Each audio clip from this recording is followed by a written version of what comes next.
Aldous Huxley's Brave New World is one of those books that leaves you feeling vaguely uneasy about the future. And by the future, we mean right now. Published in 1932, it was meant as a warning. Naturally, people read it and said, "What a great idea, let's build that."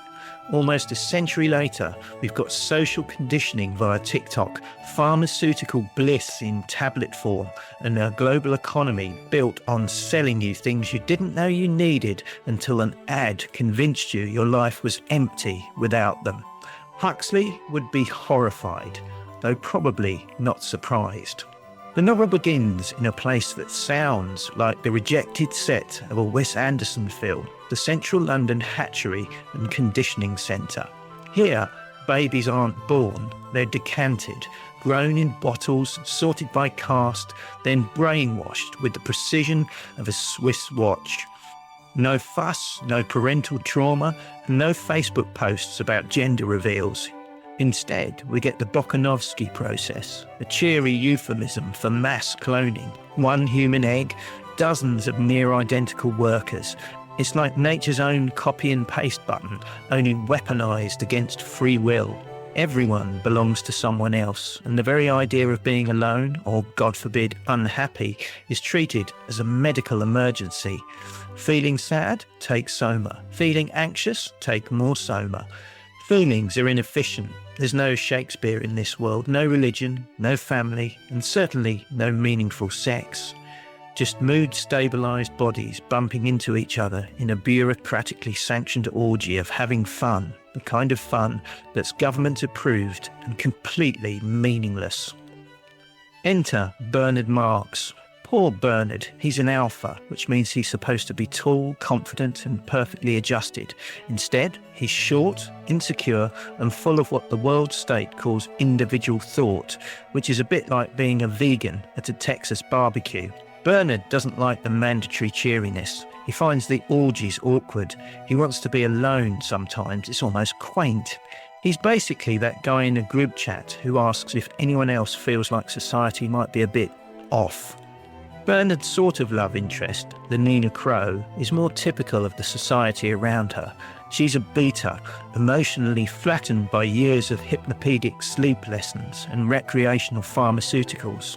She's not evil, just incurious. You can't really blame her. She was raised in a world where asking questions is like farting in church, technically possible, but strongly discouraged.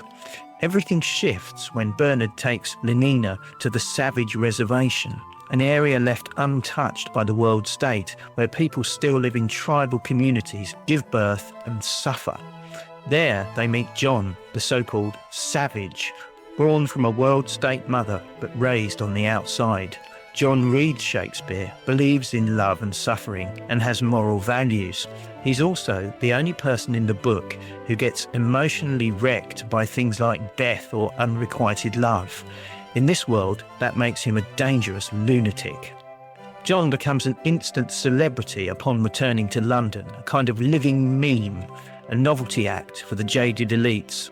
People treat his pain like a form of entertainment, and here's the thing, he's disgusted, not just by the sex on demand or the shallow consumerism, but by the entire premise of society that's chosen comfort over truth. He wants meaning, he wants suffering, he wants poetry and religion and consequences. People around him want none of that. They want soma, sex and something new to watch on the feelies. And then there's Mustapha Mond, the World Controller. Mond is the villain, but he's also the only character who really knows what's going on. He's read the banned books. He understands beauty, religion and art. He's just decided that they're too dangerous. Better to suppress Shakespeare and give people stability. Sacrifice greatness to prevent war. Suppress truth in exchange for peace. Mond is terrifying because he's not insane. He's logical. He's read all the arguments and made the calculations. In short, he's the guy who sells you the end of the world with a polite smile and a PowerPoint presentation. What makes Brave New World different from other dystopias, 1984 for example, is that no one's being tortured. There are no rats, no secret police, no Room 101. The tyranny here is soft, sensuous, and completely voluntary. People aren't forced into obedience, they're conditioned into loving it. The prison has no bars, just pleasure pills and pre-recorded entertainment. It's less a dictatorship and more a really efficient customer service model. And that's what makes the book so disturbingly relevant today.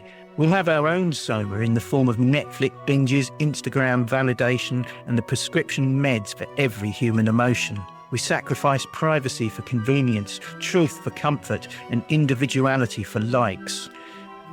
We're not being dragged into the dystopia. We're walking in with a smile and a 5-star rating. Huxley's writing style matches the cold efficiency of his world. There's a clinical detachment to it, a sense that even the narration has undergone emotional conditioning, but every now and then the mask slips, especially in John's monologues, where the prose becomes poetic and raw, full of longing for a life worth the pain. In the end, John retreats from society, unable to reconcile the contradictions. His story doesn't end with a heroic rebellion. It ends with a rope. There's no revolution, no uprising, just a man who asked too many questions and found no answers. It's not a satisfying conclusion, but it's a truthful one. That's the point. The system doesn't need to crush you, it just needs to keep you entertained. Brave New World still haunts because it isn't a warning about what could go wrong.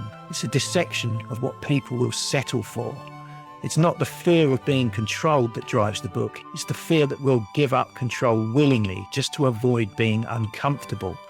And when you look around at the world today, where discomfort is treated like a design flaw, Huxley's bleak little novel starts to feel a lot less like fiction. He didn't get everything right, but he got enough right that we should probably stop calling this dystopian fiction and start calling it the user manual.